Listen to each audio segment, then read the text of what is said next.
गजाननम् भूतगणादिसेवितम् भूतगणादिसेवितम् कपित्थजम्बू कपित्तजम्बो फलसारभक्षितम् फलसारभक्षितम् उमासुतम् उमासुतम् शोकविनाशकारणम् शोकविनाशकारणम् नमामि नमामि विघ्नेश्वरपादपङ्कजम् विघ्नेश्वरपादपङ्कजम् सरस्वती नमस्तुभ्यम् सरस्वति नमस्तुभ्यम् वरदे कामरूपिणि वरदे कामरूपिणि विद्यारम्भं करिष्यामि विद्यारम्भं करिष्यामि सिद्धिर्भवतु मे सदा सिद्धिर्भवतु मे सदा गुरुर्ब्रह्मा गुरुर्विष्णुः गुरुर्ब्रह्मा गुरुर्विष्णुः गुरुर्देवो महेश्वरः गुरुर्देवो महेश्वरः गुरुः साक्षात् परं ब्रह्म गुरुः साक्षात् परं ब्रह्म तस्मै श्री गुरवे नमः तस्मै श्री गुरवे नमः ॐ नमः शुक्रबृहस्पतिभ्याम् ॐ नमः शुक्रबृहस्पतिभ्याम्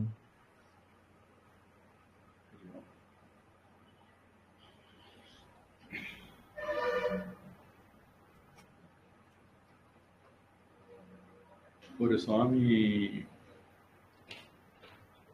அர்த்த சாஸ்திரத்திலிருந்து ஒரு கேள்வி கேட்டிருந்தாரு. அவருக்காக வேண்டி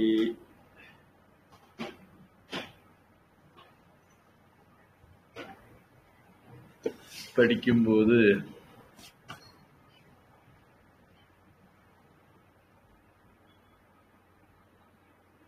ஒரு எசன்ஸ் மாதிரி ஒரு இது என்கிட்ட பிரபலமா இருந்ததுதான். ஒரு ஆப் இருந்தது. அதுல சில விஷயங்கள்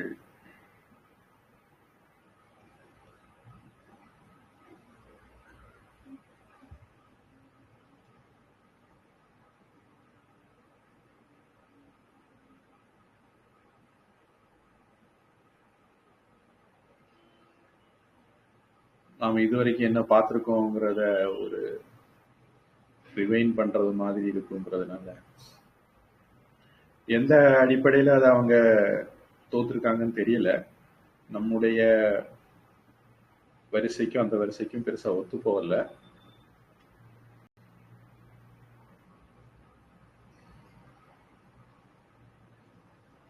சாணக்கியர் ஒரு நாட்டினுடைய உண்மையான செல்வம் அப்படிங்கிறது அந்த நாட்டினுடைய மக்கள் தான், அந்த நாடும் மக்களும் தான். நாடும் மக்களும் இல்லைன்னா யாருக்கு போய் சேவை பண்றது, அப்படி இல்லைன்னா அது ராஜ்யம் எப்படி சொல்ல முடியுங்கிறது மாதிரி நினைக்கிறார். இந்த நாடை பராமரிக்கிறதுல அர்த்தத்துக்கு செல்வத்துக்கு முக்கியமான இடம் உண்டு. அதனால அந்த செல்வத்தை எப்படி கையாள்றது அப்படிங்கிறத பத்தியும் அர்த்த சாஸ்திரம் பேசுது.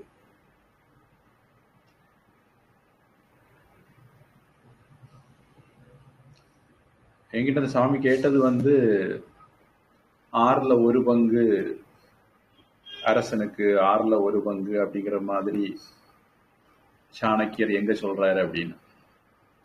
திருக்குறள்ல அதை ஒட்டி ஒரு இது வருது.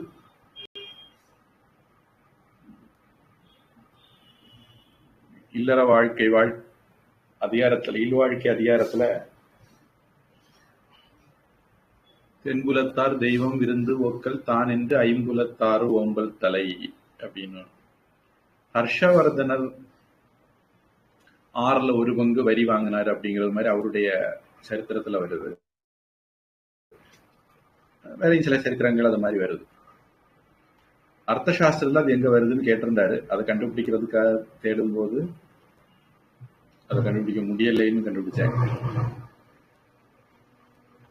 இப்ப இந்த நாட்டை இது பண்றதுல வரி விதிக்கிறது, வரி வசூல் செய்யறது, வரவு செலவு திட்டம், கருவூல கணக்கு, கருவூலத்துக்கு பொருள் வரவை ஏற்படுத்துறது,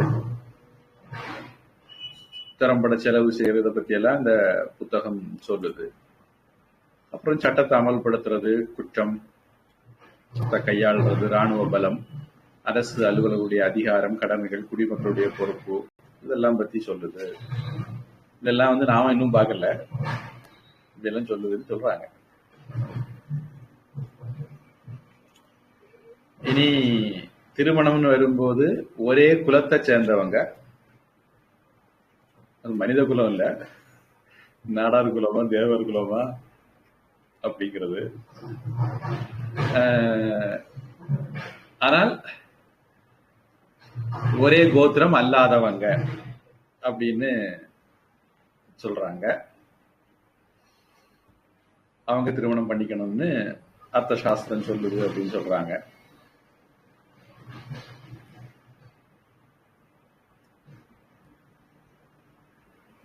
நான்கு விதமான புருஷார்த்தங்கள்ல ராஜாவுக்கு 3 விதமான கடமைகள் உண்டு அப்படின்னு. ஒண்ணு, அந்நிய படையெடுப்புகள்ல இருந்து நாட்டை காப்பாத்துறது. 2வது, ஆட்சி எல்லைக்குள்ள சட்டம் ஒழுங்க பராமரிக்கிறது. இத சம்ஸ்கிருதத்துல ரக்ஷா, ரக்ஷானா வெளிநாட்டு படையெடுப்புகள் இருந்து நம்முடைய நாட்டை காப்பாத்துறது அப்படின்னு ஒரு ஸ்பெஷல் அர்த்தம் கொடுக்கறாங்க. அடுத்தது பாலனம், நம்முடைய நாட்டுக்குள்ள சட்டம் ஒழுங்க பராமரிக்கிறது. 3வது, மக்களுடைய நலனை பாதுகாக்கிறது. இத யோகக்ஷேமம் அப்படின்னு சொல்றாங்க. ஒரு ராஜாவுடைய கடமை ரக்ஷா, பாலனம், யோகக்ஷேமம் அப்படின்னு சொல்லலாம்.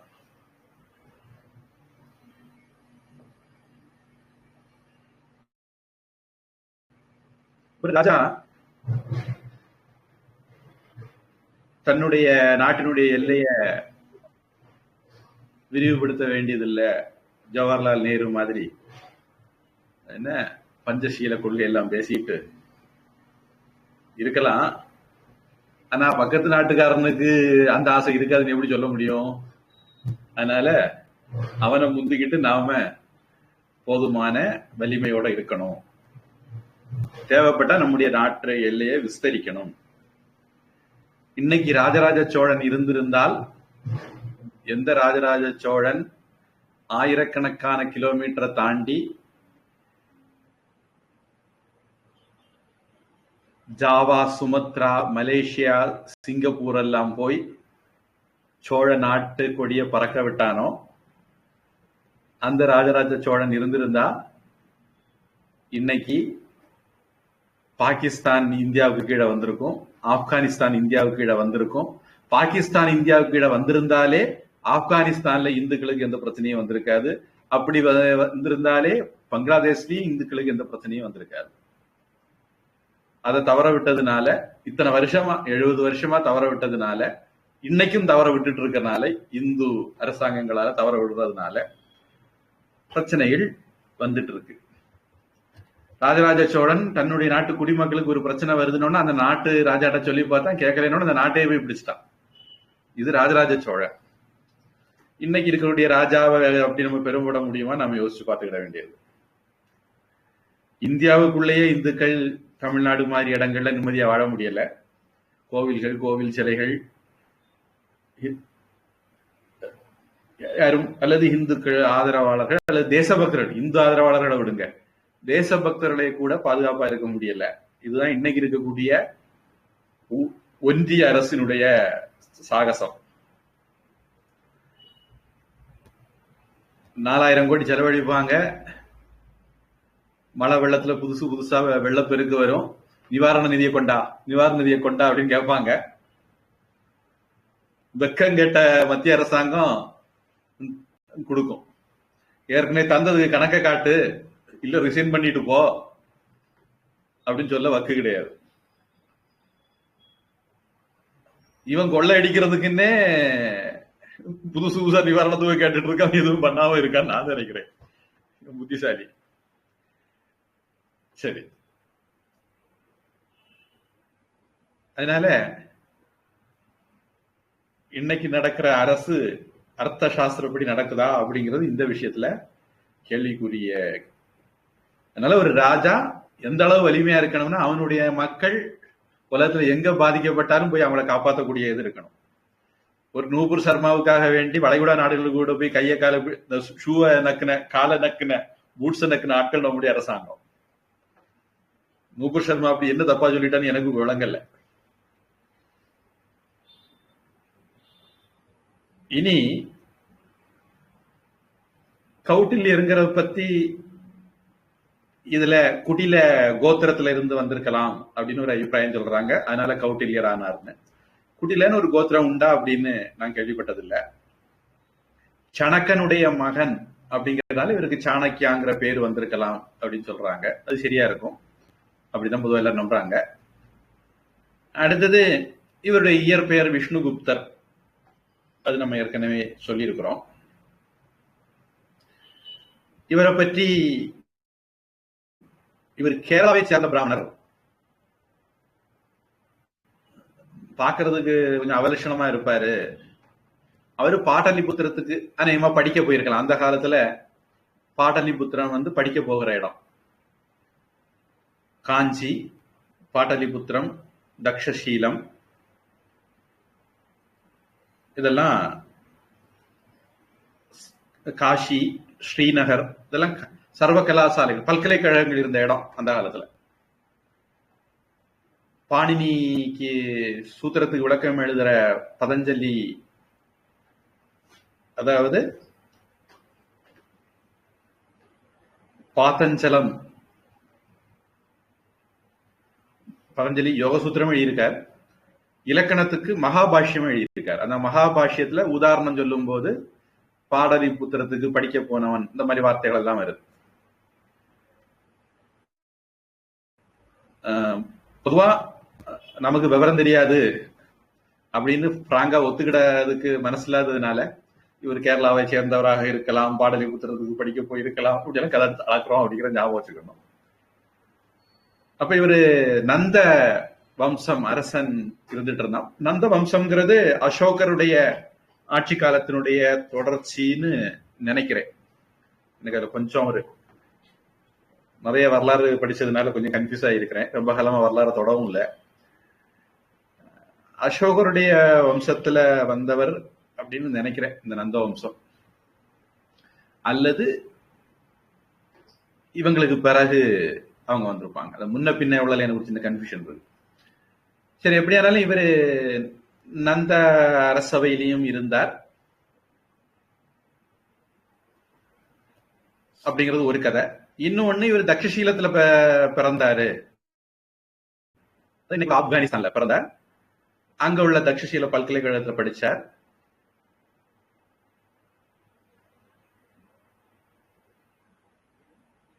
இவர் நந்த அரசர்கள்ட்ட அவமானப்பட்டார் அப்படிங்கிறது இன்னொரு கதை. பொதுவா கிங் மேக்கர் அப்படிங்கிற வார்த்தைக்கு முதல் தகுதியானவர் இவர் தான்.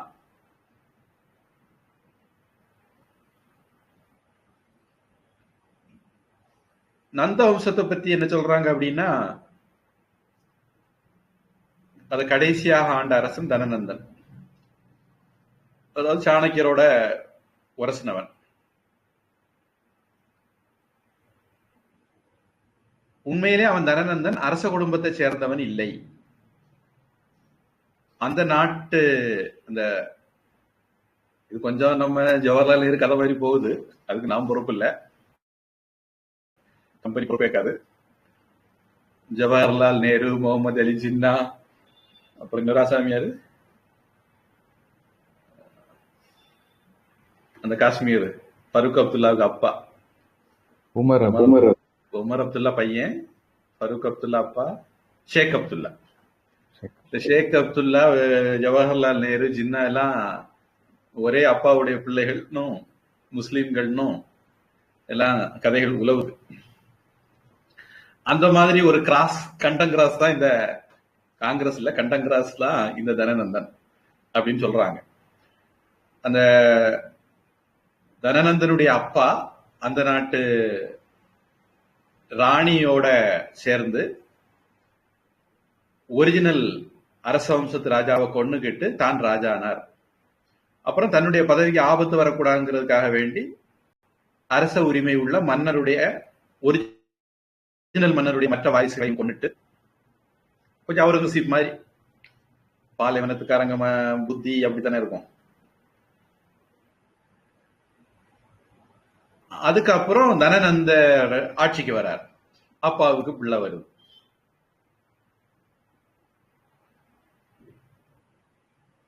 இவர் தேவையில்லாத வரி விதிக்கிறது, உல்லாசியா இருக்கிறது.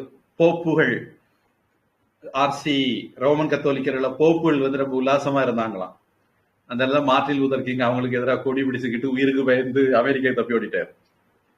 அப்படிதான் சிஎஸ்ஐ புரோட்டஸ்டன்ட் அப்படிங்கிற, ப்ரொட்டஸ்ட் பண்ணனால புரோட்டஸ்டன்ட் உருவாச்சுன்னு சொல்லுவாங்க. அந்த மாதிரி ஒரு உல்லாச பெருவழியா இருந்ததுனால தனக்கு எதிராக பேசுறவங்களை கொல்றது, இந்த மாதிரி குண்டாசுல போடுறது, இந்த மாரிதாஸ், கிஷோர் கேசவம், இந்த மாதிரி கஸ்தூரி எல்லாம் போடுறது மாதிரி, பிடிக்காதவங்க எல்லாம் ஜெயிலுக்குள்ள போடுவது, இந்த மாதிரி வேலையெல்லாம் பண்ணிட்டு இருந்திருக்காரு. இந்த சந்தர்ப்பத்துல ஒரு விருந்துல தான் இவரை எட்டி உதைச்சு இவருடைய குடுமையை அவிழ்ந்ததுன்னு, பாஞ்சாலிய மாதிரி இவரும், இவருக்கு முன்னோடி பாஞ்சாலி, இந்த 100 பேரையும் அழிக்காம என் தலைமுடிய முடிய மாட்டேன் அப்படின்னு அவன் சொன்னா. 2வது சாணக்கியர் இந்த தனநந்தன ஆட்சியை விட்டு இறக்காம நான் என்னுடைய குடுமையை முடிய மாட்டேன் அப்படின்னு சூடு வைத்தார். அப்புறம் இவர் திரிகிற காலத்துல ஒரு மாடு மேய்க்கிற வளர்க்கப்பட்ட மாடு மேய்க்கிற குலத்துல இருந்த ஒரு பையனை பாக்குறார். அவன் அந்த குலத்திலேயே பிறந்தவனா அப்படிங்கறத பத்தி கருத்து வேறுபாடு இருக்கு. எல்லாம் யூகங்கள் தான். சில பேரு அவன் சத்திரிய குலத்தை சேர்ந்தவன், அந்த குடும்பத்துல வளர்ந்து வந்தான்னு சொல்றவங்க இருக்காங்க. அவங்க அம்மா பேரு மௌரியான்னு நினைக்கிறேன். அதை வச்சுதான் அவருக்கு சந்திரகுப்த மௌரியர் அப்படிங்கிற பேரு வந்ததுன்னு சொல்லுவாங்க. மௌரிய வம்சம் அப்படிதான் உருவாச்சுன்னு சொல்லுவாங்க. அந்த பையன் பிள்ளைகளோட விளையாடிட்டு இருக்கும்போது அவன் ராஜாவை மாதிரியும் மற்றவங்கள குடிமக்கள் மாதிரியும் அவன் சும்மா விளையாடிட்டு இருக்கும்போது அதை பார்த்து அவனுடைய அந்த அணுகுமுறையில அல்ல ராஜ லட்சணங்கள் எல்லாம் இருந்ததை பார்த்தார். அதனால அவனை ராஜா ஆக்கணும்னு முடிவு பண்ணார். இது ஒரு அசாதாரணமான டாஸ்க். அவரும் ஒண்ணும் இல்ல, அந்த பையனும் ஒண்ணும் இல்ல. ஒரு வலிமையான தனநந்தருக்கு எதிராக அந்த பையனை தயார்படுத்தி கொண்டு வரணும். ஒருவேளை உலகத்துல பகீரதனுக்கு அடுத்தபடியா முயற்சி செய்யற ஒரு ஆளு, முயற்சி செய்து சாதிச்ச ஆளுன்னு சொல்லணும்னா சாணக்கியரை சொல்லலாமா இருக்கும். அந்த பையனை கூட்டிட்டு போய் அவங்க அப்பா அவனை விடதுக்கு சம்மதிக்கல. அதனால 1000 ரூபாய் கொடுத்து, அதாவது 1000 பணம், அந்த காலத்து பணம் கொடுத்து விலைக்கு வாங்கி இந்த பையன்கிட்ட கத்திரியகார லட்சணம் இருக்கு. அதனால அவனை விலை கொடுத்து வாங்குறார். அந்த குலத்துல எத்தனையோ சத்திரிய வம்சங்கள் இருக்கும், இளவரசர்கள் இருந்திருப்பாங்க. ஏன் அப்படி யோசிச்சாருங்கிறது நமக்கு தெரியாது. ஆனா ஒண்ணுமே இல்லாத ஒரு பையன் சத்திரிய லட்சணத்தை பார்த்தார், இவனைத்தான் ட்ரைன் பண்ணணும்னு நினைச்சார். காசு கொடுத்து அவனை விலைக்கும் வாங்கிட்டார். அப்புறம் கூட்டிட்டு போய் தக்ஷசிலத்துக்கு கூட்டிட்டு போய் அவனுக்கு பயிற்சி கொடுத்தாருனும். முதல்ல நேரடியா தனந்தனோட யுத்தம் பண்ணாருன்னும், அதுல அவரு தோத்து போனாருன்னும். அதற்கு பிறகு தங்களுடைய போர் முறையை மாற்றி எல்லைப்புற நாடுகள் ஒவ்வொன்னா பிடிச்சு கடைசியில பாடலிபுத்திரத்தையும் பிடிச்சு தனநந்தனை விரட்டி அடிச்சாருன்னும். சந்திரகுப்தனை ராஜாவை அமர்த்திட்டு அதுக்கப்புறம் அவரு அரசியல் இருந்து துறவரம் வாங்கிட்டு போயிட்டாருன்னும். இவ்வளவு கஷ்டப்பட்டு மேல வந்த ஒரு ஆளு சோனியா மாதிரி உட்காராம விட்டுட்டு போயிட்டாராம். இல்ல நம்ம நிதிகளை மாதிரி ஒட்டிக்கிட்டு இருக்காம விட்டுட்டு போயிட்டாரா. என்ன மனுஷன் பாருங்க. செலவு வச்சா இவனுக்கு வைக்கணும். இவனுடைய வரலாற நாட்டு மக்கள் படிச்சா, இவனுடைய வரலாறு பள்ளிக்கூட பாடங்கள் சொல்லிக் கொடுக்கப்பட்டா, அதுக்கு ஏத்தது மாதிரி ஜனங்கள் குடிமக்கள் உருவாவாங்க.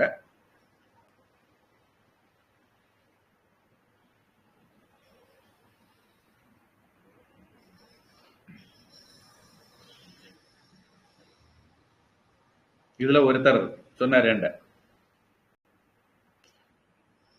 அது நமக்கு வேண்டாப்படாம போட்டு தள்ளிடணும் அப்படின்னு சாணக்கியர் எழுதி வச்சிருக்காரு. அவர் அப்படிதான் பண்ணாரு. அப்படி சமுதாயத்துக்கு வேண்டப்படாதவர்களாக இருந்தால் அப்படிங்கிறது சாணக்கியருடைய இது. இந்த ஆளு புரிஞ்சுக்கிட்டது என்னன்னா, நமக்கு வேண்டப்படாதா இருந்தா அப்படின்னு இந்த ஆள் புரிஞ்சுக்கிட்டு என்ன சொன்னார். அதனால இந்த மாதிரிப்பட்ட ஒரு பின்னணியில இருந்ததுனால ஒரு ராஜாவை எப்படி தோக்கடிக்கிறது, எப்படி எதிர்கருத்துக்களை ஒன்றிணைக்கிறது, கலகக்காரர்களை அடக்கிறது, எப்படி தந்திரங்களை பயன்படுத்துறது, இந்த மாதிரி விஷயங்களும் இந்த புத்தகத்துல இருக்கிறத நாம பார்க்கலாம்.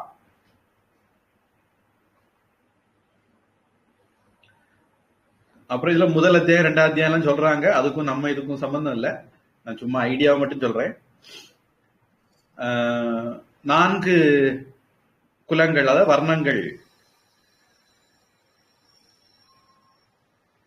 வர்ணம்ங்கிறதுக்கு பதிலா இங்க குலம்ங்கிற வார்த்தையை பயன்படுத்தியிருக்காங்க. இதுல எதுவும் தாழ்ந்தது உயர்ந்தது அப்படி கிடையாது அப்படின்னு சாணக்கியர் சொல்றாரு. இது ஒரு முக்கியமான பாயிண்ட். இன்னைக்கு நிறைய கூமுட்டைகள் இதை வச்சே குழப்பம் நடத்திட்டு இருக்காங்க. இன்னைக்குள்ள சமுதாய வாழ்க்கைக்கு இதுக்கு சம்பந்தமே இல்லை. அது மனுஸ்மிருதியில இருந்தாலும் சரி, வேதத்துல இருந்தாலும் சரி, அதுக்கு இதுக்கு இன்னைக்கு சம்பந்தமே இல்லை. ஆனா இதையே பேசி பேசி பேசி பேசி நூத்து ஏன்னா அது அப்பதான் அவங்களுக்கு ஆதாயம். வேற ஏதாவது பேச ஆரம்பிச்சுட்டாங்கன்னா இந்து மதத்துடைய பெருமை எல்லாம் வெளியே வந்துடும், தனக்கு குழப்பம் நடக்காது. அதனால வேற எதையும் பேசாம என்கேஜ் பண்ணி வச்சுட்டு இருப்பாங்க. அதனால மனுஸ்மிருதியை பத்தி பேச போற ஆட்கள், வேதத்தை பத்தி பேச போற ஆட்கள், இவங்க எல்லாம் கொஞ்சம் அர்த்த சாஸ்திரத்தை பத்தியும் பேசணும். ஏன்னா இது லேட்டஸ்ட் லிட்ரேச்சர்.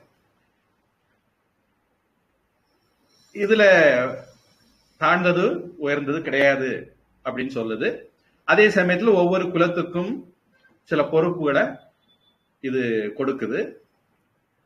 பிராமணர்களா இருந்தால் கற்றல், கற்பித்தல், மத சடங்குகளை செய்தல், நெருக்கடியான நேரங்களில் அரசங்களுக்கு ஆலோசனை கொடுக்கிறது, இது மாதிரியான பொறுப்புகளும். சத்திரியர்களாக இருந்தால் ஆயுதம் ஏந்தி நாட்டை எதிரிகளில் இருந்து காப்பாற்றுறது, தேவைப்பட்ட தன்னுடைய உயிரையும் கொடுக்கிறது மாதிரிப்பட்டதும்.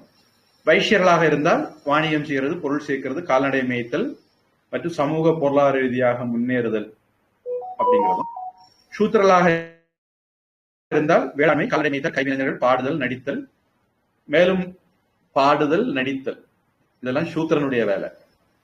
இன்னைக்குள்ள சினிமா இண்டஸ்ட்ரி அண்ட் கோ சூத்திர பயில.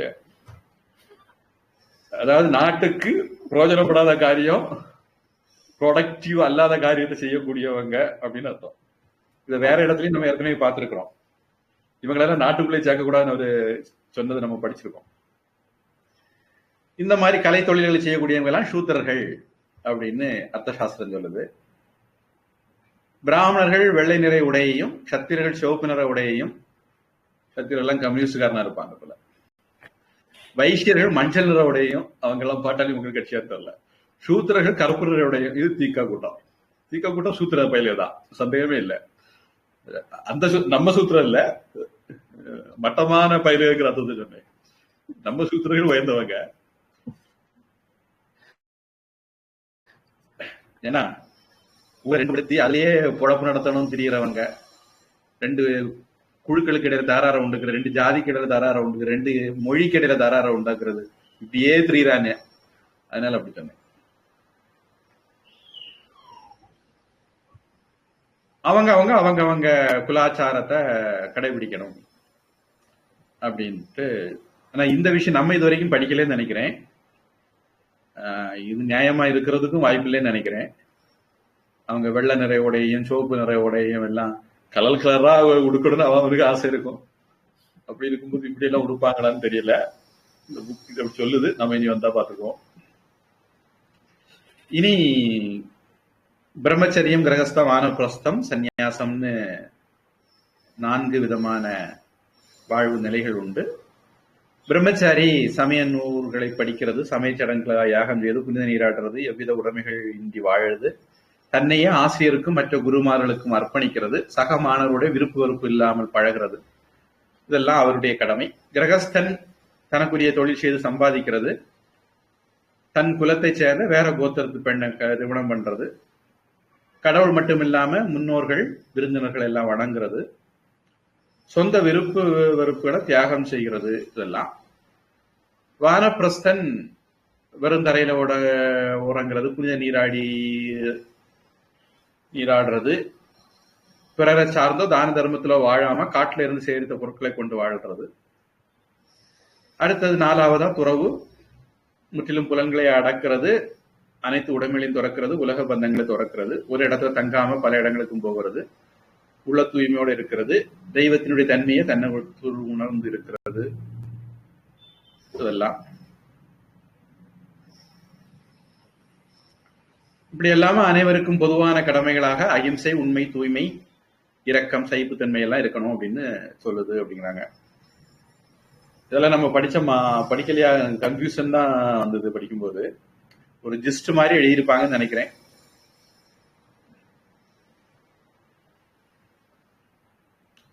ஒவ்வொருவரும் தன்னுடைய குலத்துக்குரிய தர்மத்தை, சொதர்மத்தை கடைபிடிக்கணும். அப்பதான் அவனும் அவனுடைய குடும்பமும் நல்ல கதி அடையும் அப்படிங்கிறத சொல்ற. ராஜாவுக்கு அவங்க அவங்க அவங்க தர்மத்தை, குல தர்மத்தை கடைபிடிக்கிறத பார்த்துக்கிறது தான் கடமை அப்படின்னு சொல்ற.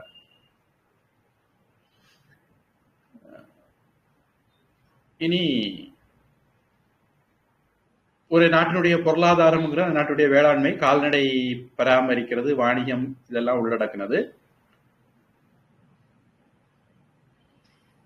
இதற்கு கருவூலம் அப்படிங்கிறது தானியம், தங்கம், மற்ற வன பொருட்கள் எல்லாம் சார்ந்தது.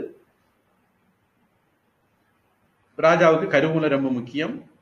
பணம் இருந்தா, பணம் இல்லாதவன் பிணம். பணம் இருந்தா மக்கள் சொன்னபடி கேட்பாங்க, வீரர்கள் சொன்னபடி கேட்பாங்க, அதிகாரிகள் சொன்னபடி கேட்பாங்க, நீதிமன்றங்கள் சொன்னபடி கேட்கும். தெரியலன்னா நம்ம ஐயாதுரையிட்ட கேட்டு தெரிஞ்சுக்கணும். ஒரு மந்திரிய குற்றம் செய்தவன் அப்படின்னு தீர்ப்பு வந்த பிறகு தீர்ப்பை நிறுத்தி வச்சுக்கிட்டு அவனு மந்திரி பதவியை கொடு, நீ என்ன கவர்னரா இருக்க, நான் சொன்னா கேளு, எனக்கு கேளுதா நீ அப்படின்னு அரசியல் சட்டத்துக்கு புறம்பாவே உச்ச நீதிமன்றம் தீர்ப்பு சொல்லும். அடுத்தது ஒருத்தன், ஐயா அவன் வந்தவுடனே மந்திரி ஆயிட்டான் ஐயா அப்படின்னு கேச போட்டா, அப்படியா நான் நம்ம விசாரிக்கேன் அப்படி மந்திரி பதவி கொடுக்கப்படாத. இத்தனைக்கும் அந்த விசாரணையில தான் இருக்காரு. செந்தில் பாலாஜி விசாரணையில தான் இருக்காரு. அவருக்கு மந்திரி பதவி கொடுத்து அவ்வளவு பெரிய கொலை குற்றம் ஒன்றும் இல்லை. குற்றம் சாட்டப்பட்டவருக்கே மந்திரி பதவி கொடுக்கலாம்னு சொன்ன உச்ச நீதிமன்றம் இவருக்கு ஏன் மந்திரி பதவி கொடுக்கறது பத்தி ரொம்ப கவலைப்படுதுன்னு எனக்கு தெரியல. நீதிபதி மாறினா தீர்ப்பு மாறிடும் போல இருக்கு. சரி, அதனால பணம் ரொம்ப முக்கியம். அது மாதிரி ராஜா எப்படி தண்டனை கொடுக்கணும், இந்த விஷயம் நம்ம பார்த்தோம்னு நினைக்கிறேன். குற்றம் செய்தவங்களுக்கு தண்டனை கொடுக்கணும், நியாயமான முறையில் இருக்கணும், கண்ணியமான முறையில் இருக்கணும், மக்கள் பயப்படக்கூடாது. தண்டனைகளை பார்த்து மக்கள் பயப்படப்பட்டாங்கன்னா, நியாயமில்லாத தண்டனை வழங்கப்பட்டுன்னா மக்கள் கொதித்து எழுந்துருவாங்க. நியாயமில்லாத நாட்டுல பெரிய மீன்களால சின்ன மீன்கள் விழுங்கப்படும். கோவில் சொத்துக்கள் மந்திரிகளால் கொள்ளையடிக்கப்படும். ஜனங்களுடைய சொத்துக்கள் பதிவு செய்யப்படும். இதெல்லாம் நடக்கும். அதனால நியாயமான ஒரு அரசன் இருந்தா தான் எளிமையான ஜனங்கள் வலிமையானவர்களை எதுக்க முடியும். அப்புறம் இந்த வியாபார பொருட்களை அவர் ஒரு 3 வகையா பிரிக்கிறாரு. நம்ம பல தடவை திருப்பி பார்த்ததுனால சாரம், பல்கு, குப்பியம் அப்படின்னு நம்ம 3 பார்த்தோம். இவங்க என்ன சொல்றாங்க அப்படின்னா, சந்தனம், கற்றாழை யாரை கொண்டதாங்கன்னு தெரியல, சாம்பிராணி, கற்பூரம் போன்ற வாசனை பொருட்கள் எல்லாம் உயர் மதிப்பு உடையவையாக கருதப்பட்டன. அதாவது சாரம் ஃபர்ஸ்ட் கிரேடு. பல்கு, கம்பளி ஆடைகள், தோல், உரோமங்கள், பருத்தி மற்றும் பட்டாடைகள் குறைந்த மதிப்புடையவாக கருதப்படும், மீடியம். குப்பியம்னா வனத்திலிருந்து கிடைக்கக்கூடிய மூலப்பொருட்கள், அது மரக்கட்டை, மூங்கில், இலைகள், மூலிகைகள், இது மாதிரிப்பட்டது. இதெல்லாம் குப்பியம் அப்படிங்கிற வெரைட்டியில. ஹையஸ்ட், மிடில், லோயஸ்ட் அப்படிங்கிற மாதிரி சாரம், பல்கு, குப்பியத்தை பிரிக்கிறாங்க. அதுக்கப்புறம் அது அல்லாம ரத்தினங்கள், தங்கம், வெள்ளி போன்றவைகள் எல்லாம் உண்டு. அதுக்கப்புறம் தேன், நெய், இறைச்சி, சமையல் எண்ணெய், இதெல்லாம் இன்னொரு தனி கணக்கு. அதுக்கப்புறம் அபராதங்கள் பத்தி அல்ல தண்டனை பத்தி பார்க்கறதா இருந்தா, உயர்தர, இடைத்தர, கடைத்தர அபராதம், 3 விதமான அபராதம் நம்ம ஏற்கனவே பார்த்திருக்கிறோம். இவங்க என்ன சொல்றாங்கன்னா, குறைஞ்சபட்ச அபராதம் 48 இருந்து 96 பணம் கெட்டுனா அது லோ ஸ்டாட்டா அபராதம். 200 முதல் 500, 48 முதல் 96 லோயஸ்ட், 200 முதல் 500 மிடில், ஹையஸ்ட் அபராதம் ஃபைன் என்ன அப்படின்னா 500 முதல் 1000. இதுல இடையில ஒரு சின்ன வித்தியாசம் இருக்கு. 48 முதல் 96 ஏன் போட்டாங்க அப்படிங்கிறது ஒண்ணு, அப்புறம் 96 முதல் 200 ஏன் விட்டு வச்சாங்கிறது ஒண்ணு. 1000 முதல் 500 ஓகே, 500 முதல் 200 ஓகே, அதுக்கு கீழே உள்ளது ஏன் அந்த மாதிரி கணக்கு பண்ணாங்கன்னு தெரியல. அப்படி ஒரு கணக்கு இவங்க பண்ணியிருக்காங்க. இனி ஒண்ணு, குறைந்த தர அபராதம் யாருக்கு விதிக்கணும் அப்படின்னா, தாமிரம், வெண்கலம், கண்ணாடி, தந்தத்தால் செய்யப்பட்ட பொருட்கள் இவங்களெல்லாம் திருடுனா அவனுக்கு குறைந்தபட்ச அபராதம். நடுத்தர அபராதம் யாருக்குன்னா, நிலம், வீடு, பணம், பெரிய மிருகங்கள், நல்ல துணிகள், இதெல்லாம் திருடக்கூடியவனுக்கு. உயர்தர அபராதம் என்னன்னா, ஒரு ஆண் அல்லது பெண்ணினுடைய சுதந்திரத்தை வலுக்கட்டாயமாக பறிக்கிறது அல்லது அப்படி செய்யறதுக்கு ஒருத்தரை தூண்டுறது. இப்படிப்பட்ட குற்றங்கள் செய்யறது உயர்தர அபராதம் அப்படின்னு கணக்கு பண்ணியிருக்காங்க. பொதுவா ஒரு பிரச்சனை வந்துன்னா சாமதான பேத தண்டம் அப்படிங்கிற 4 விதமா இதை பயன்படுத்தணும். இல்ல சாமம் முதல்ல இருக்கணும். இது ஒரு 6 விதம் அப்படின்னு அர்த்தசாஸ்திரம் சொல்லுது. இது நம்ம பார்த்திருக்கிறோம். விரோதமாக இருக்கக்கூடியவங்களுடைய நல் குணங்களை பாராட்டுறது, அவருடைய பரம்பரை, சொந்த குணங்கள், தொழில், நன்னடத்தை, கல்வி, செல்வம், இதெல்லாம் நேரடியாகவோ மனிதர்கள் மூலமாகவோ பாராட்டுறது, இது ஒரு சமாதான வழி. 2வது பரஸ்பர தொடர்பு. விரோதமாக இருக்கக்கூடிய நபர்கள் அல்லது ராஜ்யங்களுடைய இரத்த சம்பந்தம், திருமண உறவு, பொது ஆசான், ஒரே மதம், பொதுவான நண்பர்கள் அல்லது குடும்ப தொடர்பு, இது மாதிரி ஏதாவது ஒரு பொதுவான உறவு முறைய குறிச்சு கொழுந்து பேசுறது. நீயும் சூரிய குலம் தான், நானும் சூரிய குலம் தான் அப்படின்னு. மூணாவது பரஸ்பர நன்மைகள். விரோதமான ரெண்டு தரப்புக்காரங்களும் நம்ம நட்பா போறதுனால என்ன பிரயோஜனம், நன்மை அப்படிங்கறத பேசுறது. நாலாவது தூண்டுறது. ஒரு குறிப்பிட்ட செயலை செய்யறதுனால ரெண்டு தரப்பினருக்கு நடக்கக்கூடிய நன்மைகளை சொல்லி அவங்களுடைய நம்பிக்கையை தூண்டுறது. அஞ்சாவது விருப்பத்தை அடையாளம் காட்டுறது. ஒரு நபர் காழ்ப்புணர்ச்சி காரணமாட்டு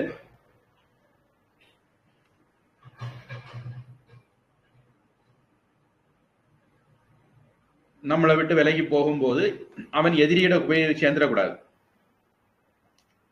அதனால அவனுக்கு மரியாதை உள்ளவன், அவனுக்கு சொந்தக்காரனை பிடிச்சு அந்த பதவியில போட்டுறது. இவன் நம்ம கூட தரர் பண்ணிட்டு போறான், அவன் ஆனா எதிர்கட்சியில போய் சேர்ந்துடக்கூடாது. அதனால அவனுக்கு வேண்டாம், அவனுக்கு பையனையோ அவனுக்கு அப்பாவையோ அல்ல அவனுக்கு ரொம்ப மரியாதைக்குரிய யாரையோ அவன் ஆளை பிடிச்சு இந்த பதவியில வச்சிருக்கிறது. அப்ப சரி நம்ம ஆளெல்லாம் இங்க இருக்கு, நம்ம இந்த நாட்டுக்கு எதிராக பண்ணக்கூடாதுன்னு நினைப்பான். அப்படிங்கிறதுனால இது ஒரு ஆறாவதாட்டு. இப்படிப்பட்ட ஆட்களுக்கு உயர் பதவி கொடுக்கிறது.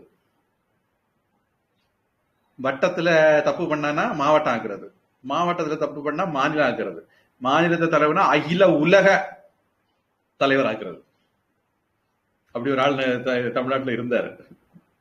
இன்னைக்கு அவரு தனி கட்சிக்கிட்டு இருக்காரு, அது வேற கதை. இனி பரிசு கொடுக்கிறது அப்படின்னு ஒரு இது வரும்போது பணமோ சலுகைகளோ வரி விலக்கோ வேலை வாய்ப்போ இந்த மாதிரி இருக்கலாம். இது 5 வகைப்படும். சொந்தமாக்கி கொண்டவற்றை துரத்தல், நம்ம கிட்ட இருக்கிறத நம்ம வேண்டான்னு வைக்கிறது, அவனுக்கு தேவைக்கூடிய தொகையை கொடுத்துட்டு இருக்கக்கூடிய தொகையை தொடர்ந்து கொடுக்கிறது, அவன்கிட்ட இருந்து பிடுங்கினத திருப்பி கொடுத்துறது, முடிஞ்சா அவனுக்கு அதிகமாக ஏதாவது கொடுக்கிறது, அல்லது அவன் விரும்பப்பட்ட எதையாவது எடுத்துக்கணும்னா அவன் எடுத்துக்கலாம். இந்த மாதிரி இதெல்லாமே பரிசளிக்கிறது அப்படிங்கிற கேட்டகரியில வரும்.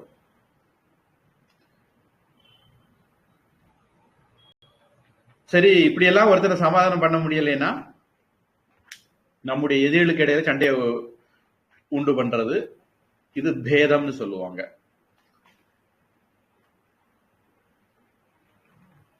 அதாவது சாமம் முதல்ல, அடுத்தது தானம் பரிசளிக்கிறதுன்னு சொன்னேன், மூணாவது பேதம். எதிரி நண்பன் அப்படிங்கிற இதுல இது பண்றது, இது வேலைக்கு ஆகலைன்னா அதுக்கப்புறம் தான் படை சண்டைங்கிற இதுக்கு போகணும். ஏன்னா இதுல அடுத்தவருடைய உடைமைகள் உயிரை எல்லாம் பறிக்க, சுதந்திரம் இதெல்லாம் பறிக்க வேண்டி வரும்.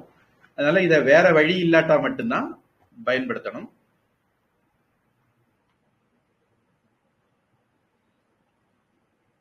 இந்த இடத்துலதான் சாணக்கியர் சொல்றார், எதிரியை அழிக்கும் போது மிச்சம் மீதி இல்லாம அழிக்கணும். இந்த விஷயம் நம்ம பார்த்திருக்கோம்னு நினைக்கிறேன்.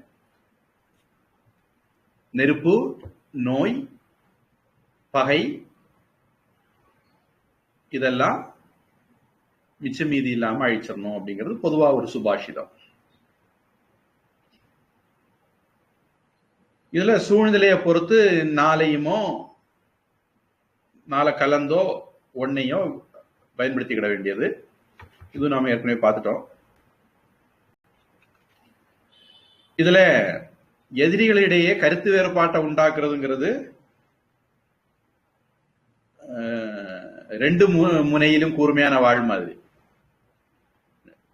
டபுள் எட்ஜ்டு ஸ்வாட்னு சொல்லுவாங்கல்ல, அந்த மாதிரி பேக் ஃபயர் ஆகலாம். நீங்க ஆப்கானிஸ்தான பாகிஸ்தானை கவுத்துறதுக்கு ஆதரிச்சீங்கன்னா அது ஸ்ட்ராட்டஜி சரியா போகணும்னு கட்டாயம் கிடையாது. அதே மாதிரி இலங்கை, அவங்க உங்ககிட்ட இருந்த ஆதாயம் கிடைக்கணும் உங்க கூட இருப்பான், சீனா இருந்த ஆதாயம் கிடைக்கணும் சீனா பக்கம் போயிடுவான். மாலத்தீவு உங்ககிட்ட ஆதாயம் கிடைக்கிறது உங்ககிட்ட இருப்பான், சீனா கிட்ட ஆதாயம் கிடைச்சு சீனா பக்கம் போயிருவான். இந்த எதிரிகளை பிரிக்கிறதுங்கிற ஸ்ட்ராட்டஜி ரொம்ப ஆபத்தானது, ரொம்ப கவனமா கையாளணும் அப்படின்னு சாணக்கியர் சொல்றாரு அப்படின்னு சொல்றாங்க. இனி இதை எப்படி கடைபிடிக்கிறது? பிராக்டிக்கல் யூஸ் ஆஃப் சாமதானம் வேத தண்டம், பிராக்டிக்கல் வேதாந்தா மாதிரி பிராக்டிக்கல் அப்ளிகேஷன் எப்படின்னா, சொந்த மகன், சகோதரன், உறவினன் இவங்கள நமக்கு பகை ஆயிட்டாங்கன்னா அவங்களுக்கு சமாதானப்படுத்துறது, பரிசளிக்கிறது, அதாவது தானம் கொடுக்கறது, இந்த மாதிரி வழிமுறைகளை கடைபிடிக்கலாம். அவங்களுக்கு எதிராக ராணுவ நடவடிக்கை எடுத்தா உலகம் அத தூற்றும். நம்முடைய நாட்டினுடைய ஒரு பகுதியில் இருக்கக்கூடிய கிராம மக்கள் ஷஹீன் பாக்ல உண்ணாவிரதம் இருக்காங்க. அது நம்ம நாட்டு மக்கள் சொல்ல முடியல. இருந்தாலும் நம்ம நாட்டு மக்களே அரசாங்கத்தை எதிர்த்து அல்லது ஏதாவது விஷயங்களை எதிர்த்து போராடுறாங்க அப்படின்னா, நாட்டுக்குள்ளே இந்த மாதிரி பிரச்சனை இருந்தா அவங்களுடைய கோரிக்கை நியாயமா இருந்தா அதை நம்ம நிறைவேற்றி கொடுக்கலாம். அப்படி இல்லாம சொந்த மக்களுக்கு எதிராக ராணுவத்தை செலுத்தினால், நம்ம காஷ்மீர்ல அந்த மாதிரி தான் கடைபிடிச்சிட்டு வரோம். பயங்கரவாதிகளை கையாளணும், சொந்த நாட்டு மக்களுக்கு எதிராகவும் போகக்கூடாது. முள்ளுல விழுந்த சேலையை எடுக்கிறது மாதிரி கையாண்டுட்டு இருந்தாங்க. அந்த அணுகுமுறை சரியில்லை, தப்பு அப்படின்னு ஒரு அரசாங்கம் ஆட்சிக்கு வந்தது. 10 வருஷம் ஆச்சு. அதே அணுகுமுறையில இவங்களும் போயிட்டு இருக்காங்க. ஏன்னா இந்த மாதிரி விஷயங்கள் அந்த மாதிரி அணுகுமுறை தான் சரியா இருக்கும். அப்படி இல்லாம நம்ம மக்களை நம்ம மேலே எதிர்ப்பு உண்டாகும்படி செய்தோம் அப்படின்னா அவங்க என்ன பண்ணுவாங்க, நாட்டுக்காரனுக்கு ஒத்துழைக்க ஆரம்பிச்சிருவாங்க. அதனால அவர்கள் விஷயத்துல அந்த மாதிரி பண்ணக்கூடாது. இதுவே வெளிநாட்டுல இருந்து நம்ம நாட்டுக்கு மேல ஒரு படையெடுப்பு வருது அப்படின்னா அந்த மாதிரி சந்தர்ப்பங்கள்ல எதிரிகளுக்கு இடையில கருத்து வேறுபாடு ஏற்பட, பேதமோ அல்லது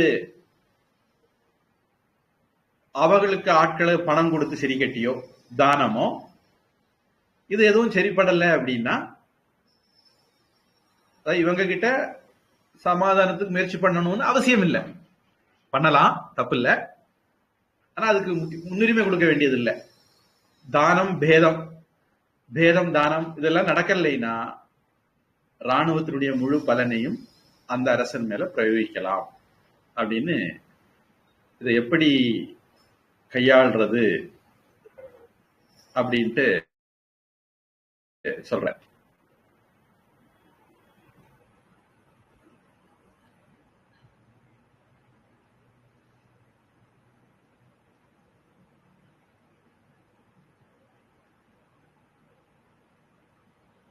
அப்புறம் ஒரு நாட்டினுடைய 6 அங்கங்கள், அது நம்ம ஏற்கனவே பார்த்தோம். மக்கள் தான் முக்கியம். மக்கள் இல்லாத ராஜ்யம் கிடையாது. அது மலடான பசுவை போல பிரயோஜனம் இல்லாதது. ஒரு நாடு செழிக்கிறதுல மக்களுடைய பங்கு முக்கியம்.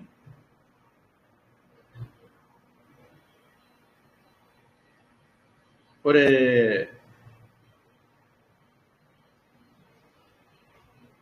அமைச்சர்கள், இது திருக்குறள்லையும் வருதுங்கிறத நம்ம பார்த்தோம். ஆபத்து காலத்துல அரசனுக்கு உரிய ஆலோசனை வழங்குறதுக்கான ஆலோசகர்கள், குருமார்கள், அமைச்சர்கள், இதர அதிகாரிகள் இவங்க எல்லாம் வேணும். அடுத்தது குடிங்கிறது செழிப்பான நாடு, நேர்மையான தார்மீகமான குடிமக்கள். கல்வி திட்டத்தை திருத்தாத வரையிலும் தார்மீகமான நேர்மையான குடிமக்களை உருவாக்க முடியாது. அடுத்தது அரண், நாகரங்களை எதிரிகிட்டது பாதுகாக்கிறதுக்கு, நாட்டை பாதுகாக்கிறதுக்கு, கருவூலத்தை பாதுகாக்கிறதுக்கு, மக்களை பாதுகாக்கிறதுக்கு, எல்லாத்துக்கும் அரண் ஒரு ராஜாவுக்கு தேவை. அந்த காலத்துல அது ரொம்ப முக்கியமானது. இந்த காலத்துல அது என்ன சைபர் அட்டாக்ல இருந்து பாதுகாக்கிறது, மால்வேர்ல இருந்து பாதுகாக்கிறது, ஆன்டி வைரஸ்ல இருந்து பாதுகாக்கிறதுன்னு எல்லாம் இருக்கலாம். அது ஒரு ப்ரொடெக்ஷன் மெக்கானிசம். அடுத்து இந்த கோட்டைகளை பராமரிக்கணும், கெட்டணும், அதுக்கு அவங்களுக்கு கூலி கொடுக்கணும், அதை பாதுகாக்கணும். அப்புறம் இதுக்கெல்லாம் கருவூலம் ட்ரெஷரி தேவை. அந்த ட்ரெஷரி இத கூழ் அப்படிங்கிறது மாதிரி திருவள்ளுவர் சொன்னார். அப்புறம் யாராவது கலகம் செய்தாங்கன்னா, இந்த புத்தகத்தை எழுதினவன், இந்த ஆப்பை தயார் பண்ணவே திமுக விரோதியா தான் இருக்கணும். ஏன்னா எங்க எங்க கலகம்னு வருதோ அங்கெல்லாம் அவன் கழகம்னு கரெக்டா எழுதியிருக்கான். அதனால கிளர்ச்சியாளர்கள் கலகம் செய்யும் போது, இயற்கை சீற்றங்களால மக்கள் பாதிக்கப்படும் போது, இந்த மாதிரி பல சந்தர்ப்பங்கள்லையும் ராஜாவுக்கு படை தேவை. அந்த படை 5வது அங்கம். இனி 6வது, இது அண்மையில நாடு அதிகாரத்தை பத்தி இலங்கை ஜெயராஜ் இப்ப பேசிட்டு இருக்காரு. நம்ம முன்னாடி நாடுங்கிறத பார்க்கும்போது அவர் பேசியிருக்கல, இப்ப அவர் பேசியிருக்காரு. அதுல இத சுட்டி காட்டுறாரு இந்த 6வது விஷயத்த. சுற்றிலும் எல்லா நாடுகளும் நம்மளை சுற்றி வரும்போது இது நட்பு அப்படின்னு திருவள்ளுவர் சொல்றாரு. அவனுக்கு துணைக்கு ஆள் வேணும். இப்ப சீனா நம்மளுக்கு மேல படையெடுத்து வருதுன்னா அமெரிக்கா சப்போர்ட்டுக்கு வரணும், இல்ல ரஷ்யா சப்போர்ட்டுக்கு வரணும். அப்படி ஒரு சூழல் இருந்தால் சீனாக்காரன் ஒரு தடவை 2 தடவை யோசிப்பான். அது மாதிரி நமக்கு நிறைய நட்புகளை நாம ஏற்படுத்தி வச்சிருக்கணும். அப்ப நமக்கு எதிரி வந்து நம்ம கிட்ட மோதுறதுக்கு யோசிப்பான். இது ஒரு அம்சம். இதுல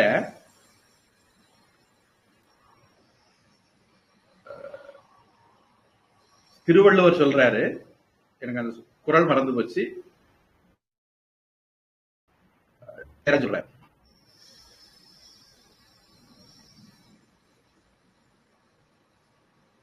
அதாவது ஒரு நாடு தன்னுடைய நாட்டு மக்களை காப்பாற்றுற சக்தி மட்டும் இல்ல, வெளிநாடுகள்ல இருந்து அகதிகளாக மக்கள் வந்தால் அவர்களையும் காப்பாற்றக்கூடிய சக்தியோட இருக்கணும் அப்படின்னு சொல்றாரு. நாம யூதர்களை அப்படி காப்பாத்திருக்கிறோம், சுராஸ்திரியர்களை அப்படி காப்பாத்திருக்கிறோம், இலங்கை மக்களை காப்பாத்திருக்கிறோம். அப்படி அப்படி காப்பாத்தி இப்போ பாகிஸ்தான்காரன், ரோஹிங்கியா, ஆப்கானிஸ்தான் எல்லாரையுமே காப்பாத்துறோம். அந்த அளவுக்கு நம்ம பெரிய ஆளாயிட்டோம்.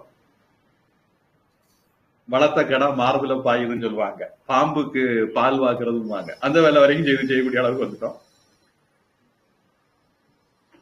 இனி ஒரு ராஜா எப்படி இருக்கணும் அப்படிங்கறத பத்தி சொல்லும் போது, அவன் உயர் குடியில பிறந்திருக்கணும். திமுக காரனுக்கெல்லாம் கஷ்டமா இருக்கும். ஆனா சாணக்கியர் அப்படிதான் சொல்றாரு.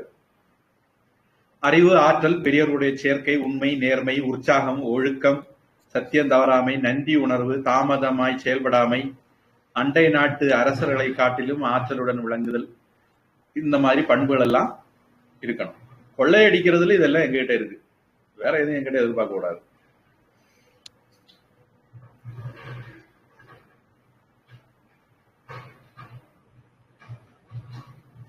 இதுவும் நம்ம பார்த்திருக்கிறோம் நினைக்கிறேன்.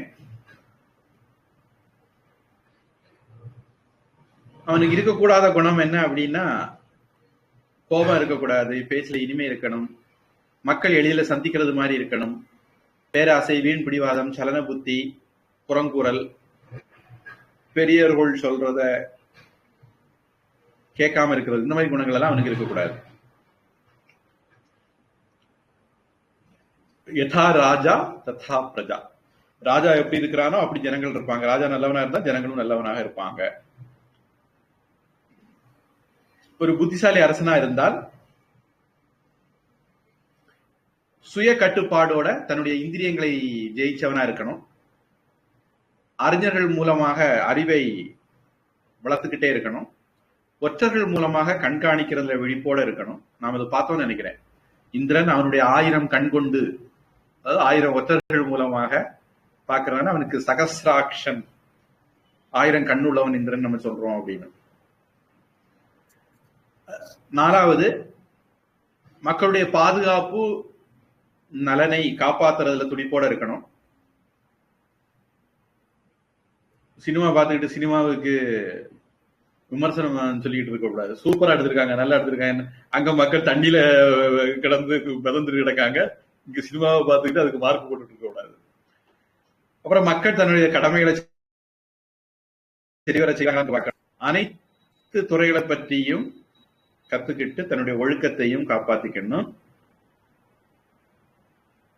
மக்களுக்கு நல்லது செய்து மக்களுடைய தலைவன் ஆகணும், எம்ஜிஆர் மாதிரி. இனி அவன் செய்யக்கூடாதது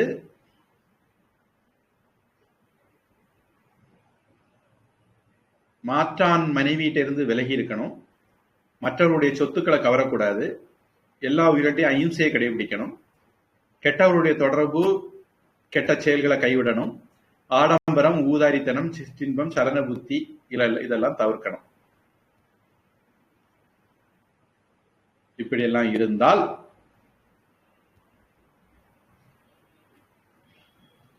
அவன் நல்ல அரசனாக இருக்க முடியும்.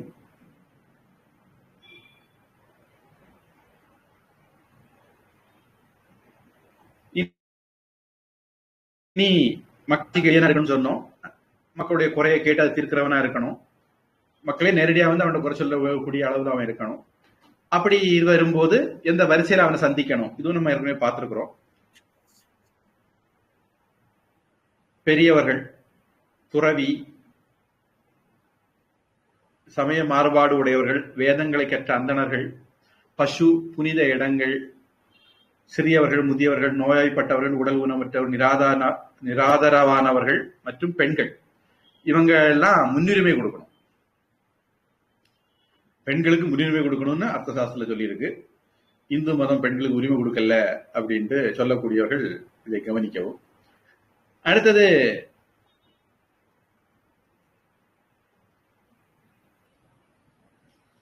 விஷயங்களை அவன் ஒத்தி போடக்கூடாது. சன்னியாசிகளுக்கு அவருக்கு தான் ஓட்டுரிமை இல்லையே, அதனால கண்டுக்க வேண்டாம் நினைக்கக்கூடாது.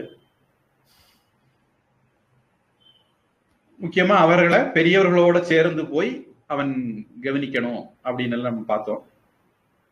தான் தனியா போகக்கூடாது, பண்டிதர்கள், வேதம் அறிந்தவர்களோட கூட போகணும் அப்படிங்கிறதையும் பார்த்தோம்.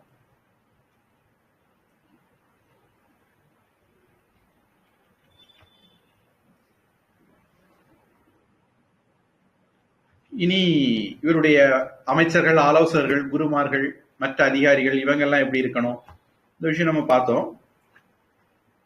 அவர்கள் அந்த நாட்டை சேர்ந்தவங்களா இருக்கணும். இத்தாலியில இருந்து இறக்குமதி ஆயிருக்கக்கூடாது, அல்லது பிரிட்டன்ல இருந்து இறக்குமதி ஆயிருக்கக்கூடாது. அப்புறம் அந்த மண்ணுக்கும் அந்த மக்களுக்கும் அந்த கலாச்சாரத்துக்கும் அந்த மதத்துக்கும் எல்லாம் விசுவாசம் உள்ளவங்களா இருக்கணும். நல்ல குடும்பத்துல பிறந்திருக்கணும். பார்லர்ல தண்ணி ஊத்தி கொடுத்தவளா இருக்கக்கூடாது. அப்புறம் இவங்க குறும்பு உள்ளவங்களாகவோ சலன புத்தி உள்ளவங்களாகவோ இருக்கக்கூடாது. மற்றவங்கள்ட்ட வெறுப்பு காட்டுறவங்களா இருக்கக்கூடாது. இதுல எல்லா விதமான தகுதி உள்ளவங்கள உயர் பதவியிலையும், ஒரு கால் பகுதி குறைபாடு இருந்தா அவங்கள நடுத்தர பகுதி பதவிகள்லையும், பாதிக்கு மேல குறைபாடு உள்ளவங்களை கீழ்நிலை பதவிகள்லையும் நியமிக்கணும். இப்படிப்பட்டவங்க மட்டும்தான் கிடைக்கணும், ஒரு ஆளே கிடைக்காது. அதனால அவங்க அதுக்கு ஏற்ற மாதிரி பிளேஸ்மெண்ட் பண்ணிக்கணும், யாரையும் கழிக்க வேண்டாம் அப்படின்னு சொல்றாரு. அடுத்தது, மக்களும் அரசாங்கம் 6 சொன்னோம், அந்த 6ல 1 ஆலோசகர்கள், மந்திரிகள், அதை பத்தி பார்த்தோம். இப்ப அடுத்தது நாடு, மக்கள், அதை பத்தி பார்த்தா, போதுமான பாதுகாப்பு இருக்கணும், எல்லை புறங்களை வலுப்படுத்தணும், அண்டை ராஜ்யங்கள், அந்த சேறு, பாறை, உப்புத்தன்மை, சமமற்ற நிலைப்பகுதி, பாலைவனமற்ற பகுதி, இப்படிப்பட்ட இடங்களாக இருக்கணும். நீருக்காக வேண்டி மழையை சார்ந்து இருக்கிற இடமா இருக்கக்கூடாது. நல்ல சாலைகள், நீர் வழிகள் இருக்கணும். நல்ல வலுவான பொருளாதாரம் இருக்கணும். மக்களுடைய வாங்கும் திறன் அதிகமா இருக்கணும். மக்கள் கை வினைஞர்களாகவோ விவசாயிகளாகவோ ஏதாவது ஒரு வேலையில ஈடுபட்டு உழைச்சி சம்பாதிக்கிற மக்களா இருக்கணும். அது நாடும் வளமா இருக்கணும், மக்களும் வளமா இருக்கணும் அப்படிங்கிறது. அடுத்தது 3 கருவூலம், கோட்டை, 4 கருவூலம். இதுல கருவூலம் அரசன் சொந்தமா முயற்சியில பெற்றதா இருக்கணும், பரம்பரை வழியா வரலாம், தங்கம் வெள்ளி விலை உயர்ந்த பொருட்கள் எல்லாம் அங்க இருக்கணும். ஆபத்து காலங்கள்ல நீண்ட நாள் வருமானம் இல்லாத நிலையிலையும் நாட்டை பாதுகாக்கக்கூடிய அளவுக்கு அது இருக்கணும். கருவூலம்ங்கிறது ஒரு விதத்துல பிக்சட் டெபாசிட் மாதிரி அல்லது பென்ஷன் மாதிரின்னு வச்சுக்கலாம். ஒருவேளை ஒரு ராஜா இறந்தால் கருவூலத்தை நம்பகமான ஆட்கிட்ட ஒப்படைக்கணும். அவங்க அடுத்த மாற்று ஏற்பாடு ஆன பிறகு அந்த அவங்ககிட்ட ஒப்படைக்கணும். யாராவது நஷ்டம் ஏற்படுத்தினாங்கன்னா பல மடங்கு நஷ்ட ஈடு செலுத்தி அதை ஈடுகட்டணும். கருவூலத்துக்கு நஷ்ட ஈடு ஏற்படுத்தினால் அது மாதிரி தண்டனை, வரி செலுத்துறவங்க, வரி செலுத்தாதவங்க, வரி செலுத்துற கிராமங்கள், வரி செலுத்தாத கிராமங்கள், இதுக்கு இடையில நம்ம தெளிவான வரையறை இருக்கணும். வரி விலக்கு பெற்ற கிராமத்துல வரி செலுத்துறவங்க போய் குடியேறி அரசாங்கத்தை ஏய்க்கிறதுக்கு இடம் கொடுத்துடக்கூடாது. நடிகர்கள், கலைஞர்கள் இவங்க எல்லாம் நிரந்தரமா தங்கள் இருந்து செய்யணும். ஏன்னா மக்களுடைய கவனச்சிதைவை ஏற்படுத்தி மக்களை உற்பத்தி ஆக்க பணிகள்ல ஈடுபடாம ஆக்கிடுவாங்க. டிக்டாக்கு, ரீல்ஸ், வேற என்னது, இந்த மாதிரியே நேரத்தை செலவழிப்பாங்க. உருப்படியா நாட்டுக்கு பிரயோஜனம் ஒன்றும் செய்ய மாட்டாங்க. அதனால அப்படிப்பட்டவங்க எல்லாம் ஒதுக்கி வைக்கணும் அப்படின்னு சொல்றாரு.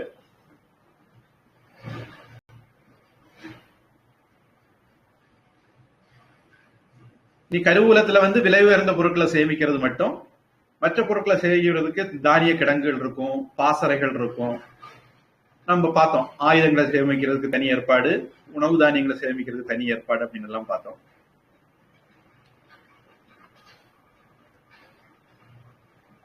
நாட்டினுடைய செல்வ வளத்தை அதிகரிக்கிறது எப்படி அப்படிங்கிறதுக்கு ஒரு 10 வழி சொல்லுது. சிறந்த முயற்சி, வெற்றி மிக்க கொள்கைகள், இது ஒண்ணு.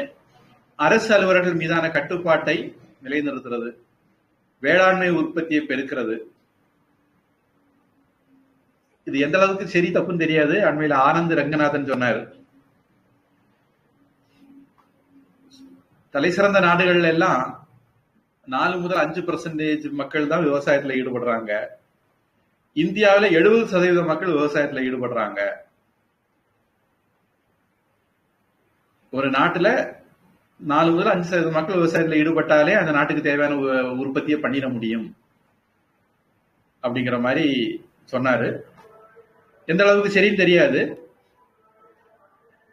அவரு போதுமான ஆராய்ச்சி பண்ணி தான் சொல்லியிருப்பாருன்னு நம்புவோம். 3 வேளாண்மை உற்பத்தியை பெருக்கிறது, 4 வணிகத்தை மேம்படுத்துறது, 5 பிரச்சனைகள் மற்றும் அபாயங்களை தவிர்க்கிறது, 6 வரி விலக்கு மற்றும் சலுகைகளை குறைக்கிறது, 7 பண வரவை அதிகரிக்கிறது, 8 ஒரு ஆளு ஜிஎஸ்டி நிறைய பேர் நினைக்கிறேன் ஜிஎஸ்டி கூப்பாடு போட்டுட்டு இருக்காங்க. ஏதோ இதுக்கு முன்னாடி நாட்டுல வரியே இல்லாதது மாதிரியும் ஜிஎஸ்டி வந்தவரை வரி வந்தது மாதிரியும் ஒரு பிரம உண்டாக்குறாங்க.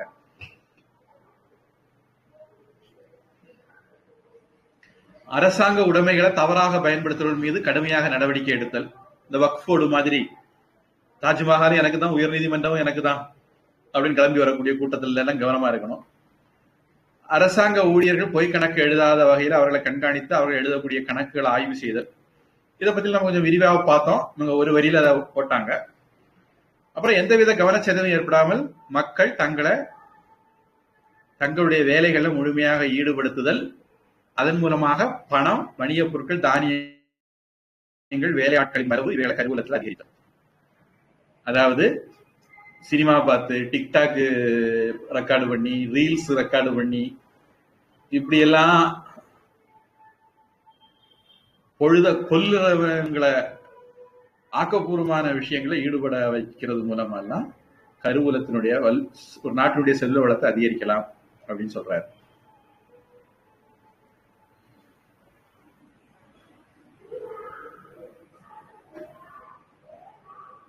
அப்புறம் தேவைப்பட்ட நாட்டினுடைய எல்லையில கூட ஒரு கருவூலம் ஏற்படுத்திக்கலாம். இந்த விஷயம் நம்ம பார்த்தோம்.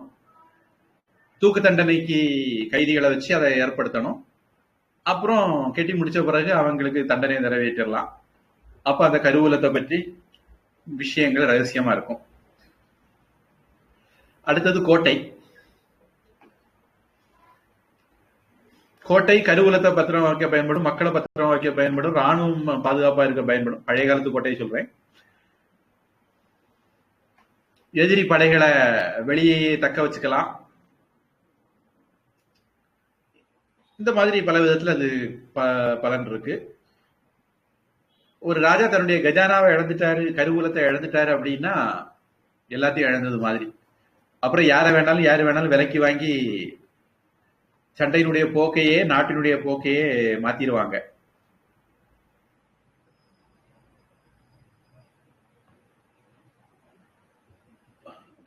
காசு இருந்தா ஊடகங்கள் எல்லாம் விலைக்கு வாங்கிடலாம். ஊடகங்கள் எல்லாம் விலைக்கு வாங்கிட்டா மழையே பெய்யல, கோட்டைக்காடா இருக்குன்னு பிரச்சாரம் பண்ணிடலாம்.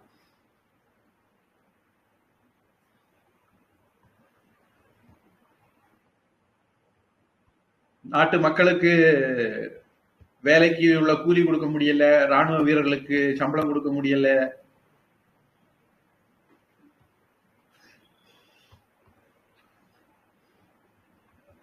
கோவாலுன்னு ஒருத்தன் உண்டு, மீசாத்திரி திரிவான். மஞ்சள் பத்திரிகைங்கிற பேருக்கு ரொம்ப பொருத்தமானவன். அவனுக்கு ஊழியர்களுக்கெல்லாம் சம்பளம் கொடுக்கலன்னு சொல்றாங்க. சம்பளம் கொடுக்கலைன்னா நம்மளை விட்டு நம்முடைய வேலைக்காரங்க போயிடுவாங்க. அதனால கருவூலம் அப்படிங்கிறது ரொம்ப முக்கியமானது.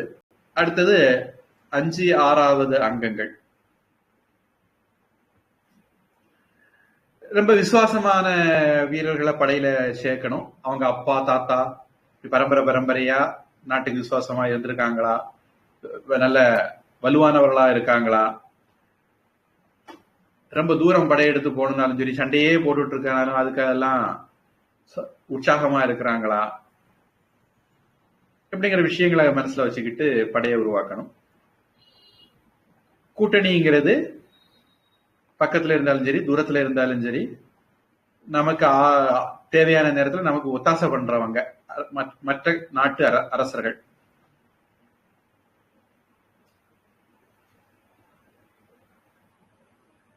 ஆத்திர அவசரத்துக்கு நமக்கு கைமாத்தெல்லாம் தரணும்.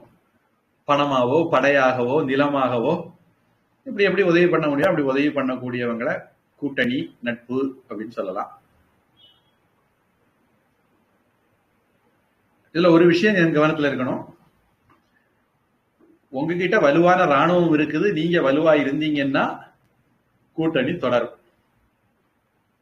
பகைவர் கூட உங்களுக்கு நண்பராயிடுவாங்க. ஆனா எதிரி நம்மளை விட பலமா இருந்தால் நம்முடைய நண்பர்கள் எல்லாம் கூட நம்மளை கை கழுவிட்டு கட்சி மாறிடுவாங்க. அதனால ஒரு நாட்டிற்கு மேல படையெடுத்து போகும்போது, உள்நாட்டு கலவரம் ஏற்படும் போதெல்லாம் கூட்டணிய நம்ப முடியாது. கூட்டணி எப்ப வேணாலும் மாறலாம், உடையலாம், எதிரா போகலாம். அதனால கூட்டணி விஷயத்துல எல்லாரும் மனுஷங்க தானே அப்படின்னு புரிஞ்சுக்கிட்டு கூட்டணிக்கு அதுக்குள்ள கூட்டணி வச்சிருக்கணும். ஆனா கூட்டணியை ஒரு அளவுக்கு மேல நம்ப கூடாது.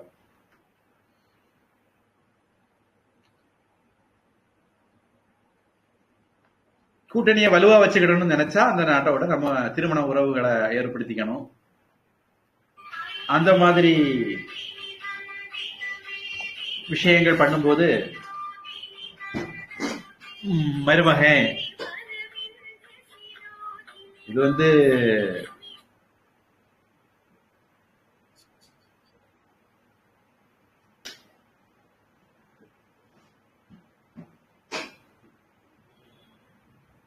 பிருத்திவிராஜ் சவுகான் மாமனார் மருமகன் மாதிரி இருக்கக்கூடாது.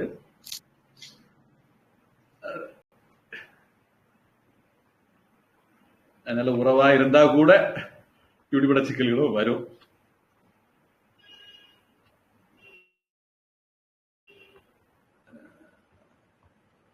கிருஷ்ணனுக்கு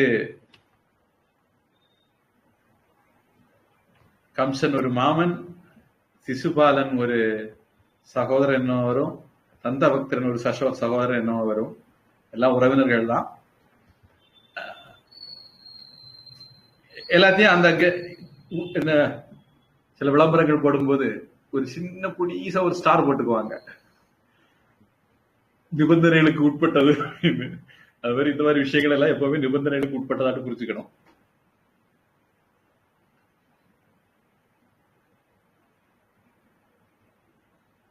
ஒரு ராஜாவுக்கு ராணுவத்தை விட கூட்டணி முக்கியத்துவம் குறைஞ்சது. ராணுவம் பாதிக்கப்பட்டால் கூட கருவூலம் பாதிக்கப்படக்கூடாது.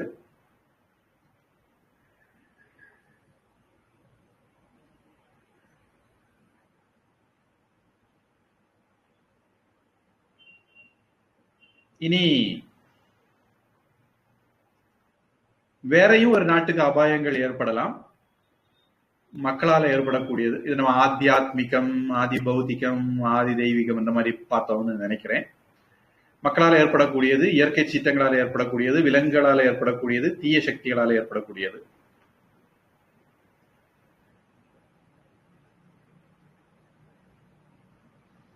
மக்களால ஏற்படக்கூடியது உயர் அதிகாரிகள் மக்களை ஒடுக்கலாம், வணிகர்கள் மக்களை ஏமாற்றி அவங்க பணத்துல ஆதாயம் அனுபவிக்கலாம்,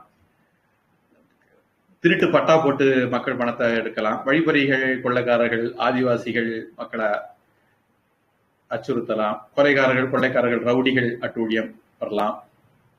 இப்படியெல்லாம் மக்கள் பாதிக்கப்பட்டு அதிருப்தி உண்டாகி நம்ம மேல சேறு வாங்கி இறந்துடக்கூடாது. அதுக்கு ஏற்றது மாதிரி ராஜா கொஞ்சம் உஷாரா இருக்கணும். சொந்த நாட்டு மக்கள் உள்நாட்டு கலவரத்துல ஏற்பட்டாங்கன்னா அதுக்கு காரணத்தை பார்த்து அதுக்கு தலைவனை அநியாயமானவனா இருந்தா கொண்டு சமாளிக்கலாம். அப்படி இல்லாம உள்நாட்டு கலவரத்தை கண்டுக்கிடாம பாகிஸ்தான் உண்டா, ஆப்கானிஸ்தான் உண்டா, பங்களாதேஷ் உண்டான்னு தெரியக்கூடாது. அதனால ஆட்சிக்கு வந்தா முதல்ல செய்ய வேண்டியது என்னன்னா உள்பகை அப்படின்னு வள்ளுவர் சொல்லுவார். 10 வருஷத்துல நாம செய்து முடிச்சிருக்க வேண்டிய வேலை என்னன்னா இந்தியாவுக்கு உள்ள இருக்கக்கூடிய அத்தனை அயோக்கிய நிலையும் போட்டு தள்ளி இருக்கணும். அதையே நாம செய்யல. அது செய்யாத வரையிலும் நாம சீனாவு கிட்ட பாகிஸ்தானு கிட்ட எல்லாம் போக முடியாது. வள்ளுவர் இதை ரொம்ப முக்கியமா சொல்றாரு. உட்பகையும் இல்லது நாடு. உட்பகை அப்படிங்கிற வார்த்தையில அவர் குறிப்பிடுறார். சரி, அடுத்தது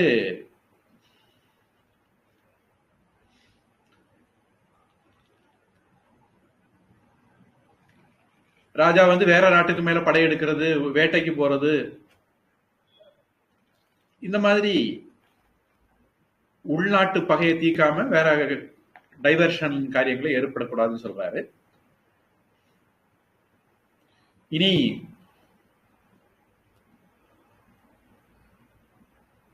ராஜா அமெரிக்கா போறது, மலேசியா போறது, குவைத்து போறது இப்படியே இருந்தாருன்னா மக்களுக்கு அவர் மேல வெறுப்பு வந்துடும். இப்படி இருக்கக்கூடிய ராஜா மக்கள்கிட்ட இருந்து தனக்கு நிறைய வரணும்னு நினைச்சு ஈபி பில்லை கூட்டிடுவான், பால் விலையை கூட்டிடுவான், பஸ் விலையை கூட்டிடுவான், சொத்து வரியை கூட்டிடுவான், இப்படி எல்லாம் பண்ணுவான். இதனால மக்கள் நசுக்கப்பட்டு காலப்போக்கில் அவனுக்கு எதிராக கிளர்ச்சியில் ஈடுபடுவாங்க. 2026 வரும்போது அதை காட்டுவாங்கன்னு எல்லாரும் நம்புவாங்க, நாம காட்ட மாட்டாங்க. அடுத்தது இயற்கை சீற்றங்களால ஏற்படக்கூடியது. இத ஆதி தெய்வம்னு பொதுவா நாம சொல்லுவோம். அது இந்த புத்தகம் எழுதினாலு அத கடவுள் செயல்கள்னு சாணக்கியர் குறிப்பிடுறாருன்னு சொல்றாங்க. நம்ம அதை எப்படி கரெக்டா புரிஞ்சுக்கணும், அவ்வளவுதான். பஞ்சம், தீ, வெள்ளம், நோய், தொற்று நோய், இது மாதிரி வரக்கூடியது, சைனா வைரஸ் மாதிரி வரக்கூடியது, இது எல்லாமே எலிகள், காட்டு விலங்குகள், பாம்புகள், தீய சக்திகள், இதனால ஏற்படக்கூடிய இதர ஆபத்துக்கள், இதுல இருந்தெல்லாம் ஒரு ராஜா காப்பாற்றணும். ஒரு தந்தை குழந்தைய காப்பாத்துறது மாதிரி காப்பாற்றணும். தேவைப்பட்டா வழிபாடு, பூஜை, இதுக்கெல்லாம் கூட, பிரார்த்தனைக்கெல்லாம் கூட ராஜா ஏற்பாடு பண்ணணும். இப்ப நெருப்புனால அடிக்கடி அபாயம் வருதுன்னா அக்னி தேவனை வழிபடணும். வெள்ளத்தினால ஏற்பாடு வந்ததுன்னா நதிகளை வழிபடணும். பாம்புகளால வந்ததுன்னா நாகதேவதையை வழிபடணும். இதெல்லாம் அதருண வேதம் கத்த வேத பண்டிதர்களை கொண்டு ராஜா உரிய காரியங்களை பண்ணணும். பில்லி சூனியம் செய்வின இதுக்கெல்லாம் உரிய மாற்று ஏற்பாடுகளை ராஜா பண்ணிக்கணும். இந்த மாதிரி 10ஆம் பசலித்தனமான சோக்கால்டு நவீன கோமாளிகளுக்கு 10ஆம் பசலித்தனமான விஷயங்களையும், ஒரு மௌரிய சாம்ராஜ்யத்தை ஸ்தாபிச்ச பாரம்பரிய சாஸ்திரங்கள் எல்லாம் படிச்ச சாணக்கியர் சொல்லியிருக்கார். இனி வெள்ளம், வறட்சி, பஞ்ச காலமா இருந்தால் ஒரு ராஜா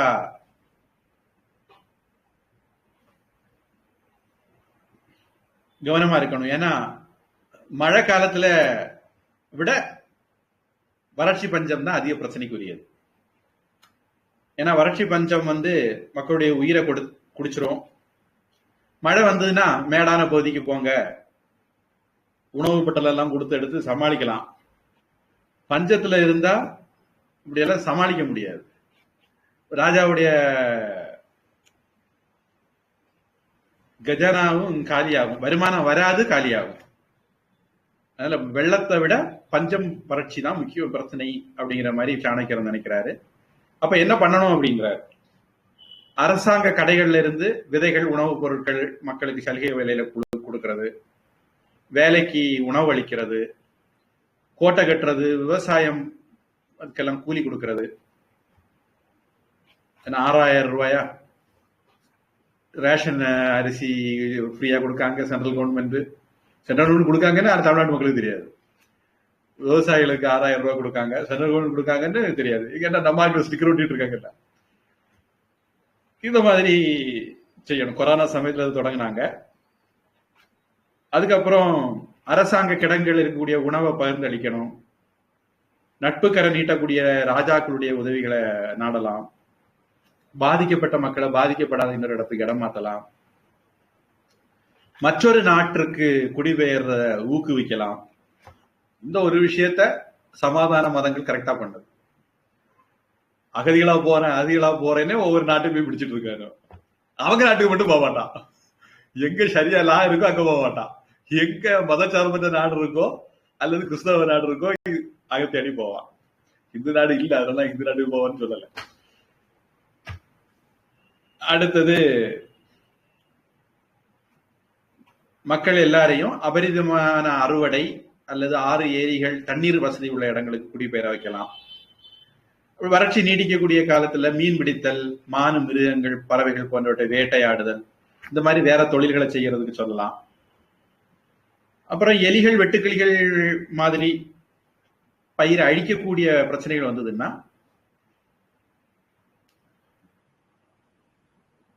அதுக்கு மாற்று ஏற்பாடான விலங்குகளை பயன்படுத்தணும். பூனை, கீரி, இந்த மாதிரி விலங்குகளை நாம வளர்க்கணும். பாம்புல இருந்து தப்பிக்கணும்னா கீரி, எலியில இருந்து தப்பிக்கணும்னா பூனை. அப்படி அப்புறம் இனி அப்படிப்பட்டதுல நாய் மாதிரிப்பட்ட விலங்குகள் கொல்லாமலும் பாதுகாத்துக்கணும். வன விலங்குகளால பிரச்சனை வருது அப்படின்னா விஷமூட்டப்பட்ட, நான் நினைக்கிறேன் இந்த டாபிக் எல்லாம் நாம இனிமேல் தான் அவரு சொல்லுவாருன்னு நினைக்கிறேன். எனக்கு நம்ம பார்த்தது மாதிரி எனக்கு ஞாபகம் வரல. விஷமூட்டப்பட்ட சிறிய விலங்குகளை திரிய விடுறது, வேடர்களை வச்சு அவங்கள பிடிக்கிறது, தகுந்த ஆயுதங்கள், கவசங்களோட ஆட்களை அனுப்பி விலங்குகளை கொல்றது, இந்த மாதிரி பண்ணி காப்பாத்தலாம் அப்படின்னு சொல்றாரு. பாம்பு கடியிலிருந்து தப்பிக்கணும்னா அதுக்கான நஞ்சு முறிவு மருந்துகள் பாம்பு பிடிக்கிறவங்க இவங்க மூலமா பாத்துக்கணும். இத மாதிரி நீர்வாழ் முதலை மாதிரிப்பட்ட நீர்வாழ் உயிரில இருந்தும் மக்களை காப்பாத்துறதுக்கு ஏற்பாடுகள் பண்ணணும். இந்த மாதிரி விஷயங்களை மக்களையும் கூட தொடங்கி சேர்த்துக்கலாம் அப்படின்னு. இனி தீய சக்திகள், இந்த டாபிக் நாம இதுவரைக்கும் பார்க்கலன்னு தான் நினைக்கிறேன். அதாவது தீய சக்திகள்ங்கிறது பில்லி சூரியன் செய்வேன் அது மாதிரிப்பட்டது. அதர்வண வேதம் படிச்சவங்க மூலமாக அதை நம்ம கவுண்டர் பண்ணணும்.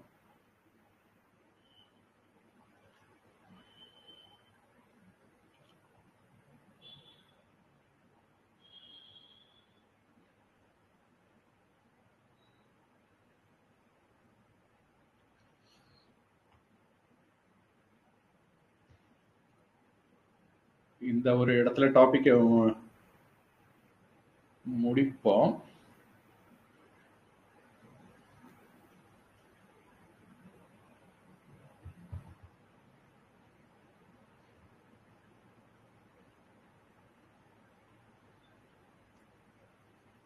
நம்ம படிச்ச மாதிரி எனக்கு ஞாபகம் இல்லை, நான் தகவலை சொல்லி முடிக்கிறேன். வெள்ளத்துல அடிச்சுட்டு போனாங்கன்னா படகு வச்சிருந்தும் ஒருத்தர் அந்த ஆளை மீட்கலைன்னா அவனுக்கு 12 பணம் அபராதம். பயனுள்ள மிருகங்களை பிடிக்கிறது, கொல்றது, ஒருவரை தாக்கக்கூடிய நோயை தடுக்காம இருக்கிறது, இந்த மாதிரி கடமையிலிருந்து தவறினாங்கன்னா அவங்களுக்கு 12 பணம். காட்டு விலங்குகளுடைய அச்சுறுத்தலுக்கு உள்ளான ஒரு ஆளை காக்க தவறுனா அவங்களுக்கு 12 பணம். அவங்க எல்லாருக்கும் 12 பணம் தான். இப்படி ஒருவர் இன்னொருத்தரை காப்பாற்றக்கூடிய சூழ்நிலை இருந்தும் காப்பாற்ற தவறினால் அவங்களுக்கு அபராதம் போடணும். அப்போ அவங்க காப்பாத்துவாங்க அப்படிங்கிற இதுல சொல்றாரு.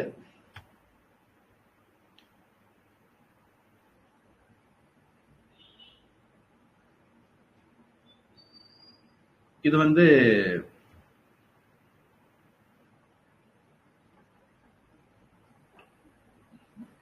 கொஞ்சம்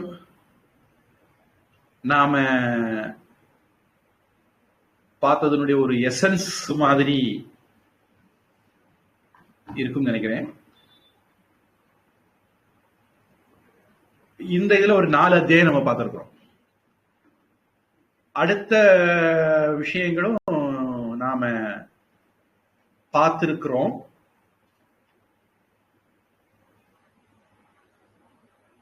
அதாவது உதாரணத்துக்கு ஒரு இளவரசனை எப்படி தேர்ந்தெடுக்கிறது அப்படிங்கிற அந்த விஷயம் நம்ம ஏற்கனவே பார்த்திருக்கிறோம்.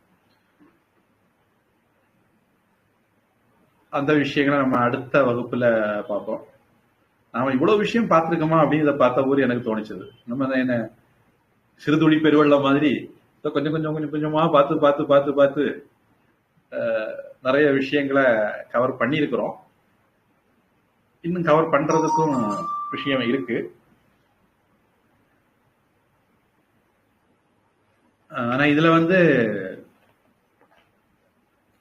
நாம பார்த்தது மாதிரி விலாவாரியான விஷயங்கள் இல்ல. கண்டிப்பா நாம இது ஒவ்வொன்றையுமே இன் டீடைல், அது மைன்யூட் டீடைலோட பார்த்திருக்கிறோம்.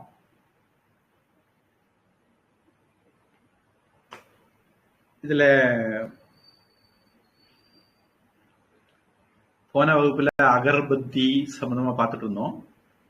அகர் மதம் அகில் சம்பந்தமா பார்த்துட்டு இருந்தோம். தொடர்ந்து நம்ம அடுத்த வகுப்புல அதை தொடருவோம்.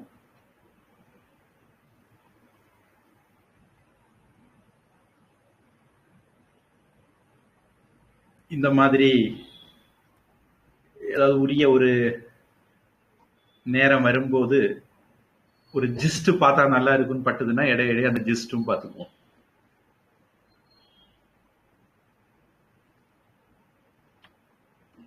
வேற ஏதாவது கேள்வி இருக்கா?